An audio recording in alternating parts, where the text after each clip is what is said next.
శతక సాహితీ సరస్వతికి నమస్కారం.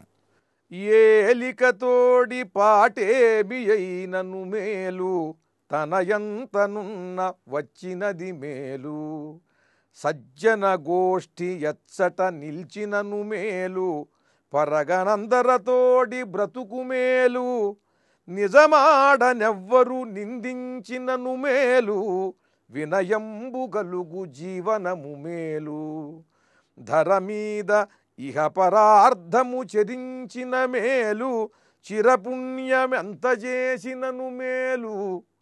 దుష్టబుద్ధులు మెలగెడి త్రోవవలదు, నియతవర్తన మెలగెడి నేర్పరులకును. కలిత లక్ష్మీశ సర్వజగన్నివేశ, విమల రవికోటి సంకాశ వెంకటేశ. ఓ వెంకటేశ్వర స్వామి, ఏలికతోడి పాటేమి అయినను మేలు. నీ అనుగ్రహం కలిగిన భక్తుడు, ధర్మ మార్గంలో ప్రజలందరినీ నడిపే నాయకుడు, పాలకుడు ఏనాడైనా ఒకరప్పుడు దెబ్బతిన్నా కూడా అతనితోనే ఉంటాడు, అతన్ని విడిచిపోడు. ఎందుకనంటే ఇతను మళ్ళీ బలం పుంజుకుని మళ్ళీ రాజ్యస్థాపన చేసి మళ్ళీ పదవిలోకి వచ్చాక మళ్ళీ ధర్మ మార్గంలోనే ప్రజల్ని పరిపాలిస్తాడు. ఇలా తనతో పాటు ఉన్నటువంటి వారందరికీ కూడా తగిన విధంగా గౌరవ సత్కారాలు చేస్తాడు. అటువంటి నాయకుణ్ణి విస్మరించటం అధర్మం. కనుక సన్మార్గంలో ఉన్నటువంటి పౌరుడు సత్ప్రభువుని, ధర్మ మార్గంలో నడిపినటువంటి ప్రభువుని, ధర్మాన్ని ఆశ్రయించి ఉన్నటువంటి నాయకుణ్ణి ఎప్పుడూ వదులుకోకూడదు. అదే మేలు. తనయంతనున్న వచ్చినది మేలు. దానంతట అది ఏ సంపదో, ఏ గౌరవమో, ఏది నీ దగ్గరకు వస్తుందో అది చాలా శ్రేష్టమైనటువంటిది. నీవు ప్రయత్నం చేయకుండా నీ యోగ్యతను బట్టి నిన్ను గ్రహించి నీ దగ్గరకు ఎవరో వచ్చి నిన్ను గౌరవిస్తేనో, నిన్ను ప్రత్యేకించి ఫలానా పని మీరే చెయ్యాలి అని అడిగితేనో అది తప్పకుండా చెయ్యాలి. ఎందుకనంటే అది నీవు ప్రయత్నం చేయలా, నీ శక్తిని, నీ అర్హతని గమనించి వారు వచ్చి నిన్ను అడిగారు. నీ దగ్గరికి వచ్చినటువంటిది అది చాలా శ్రేష్టమైనటువంటిది. సజ్జన గోష్ఠి నెచ్చట నిల్చినను మేలు.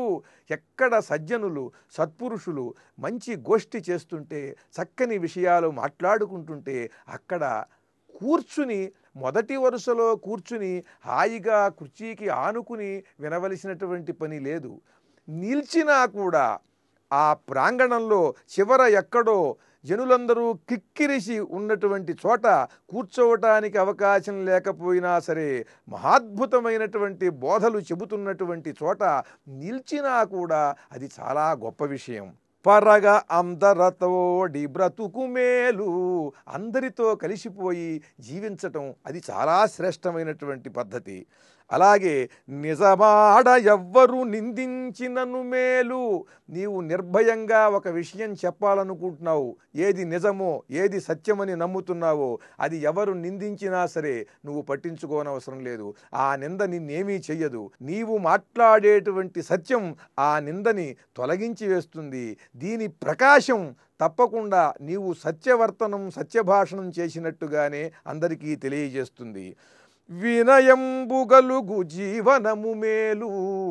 ఎంత సాధించినప్పటికీ కూడా సాధువులు, సత్పురుషులు, సద్గురువులు, ఉన్నతులు, ఉత్తములు అయిన వారి దగ్గర వినయంగా ఉండాలి. సత్పురుషులు, సజ్జనులు, సాధువులు, పెద్దలు, తన బంధువుల్లోని పెద్దలు, వీరి దగ్గర ఉన్నతులు, ఉన్నత మనస్కులు, వీరి దగ్గర వినయంగా ఉండాలి. ధర మీద ఇహపరార్థము చరించిన మేలు. ఇహం కోసము, పరం కోసము కూడా నిరంతరం సత్ప్రయత్నం చేయాలి. అది కూడా మేలు కలిగిస్తుంది. చిరపుణ్యమెంత చేసినను మేలు. నిరంతరము పుణ్యకార్యాలు ఎన్ని చేసినా కూడా అది మేలును కలిగిస్తాయి జీవితానికి. దుష్టబుద్ధులు మెలగెడి త్రోవవలదు. దుర్మార్గులు వెళ్ళేటువంటి మార్గంలో నువ్వు సాగద్దు. ఓం నమో వెంకటేశాయ.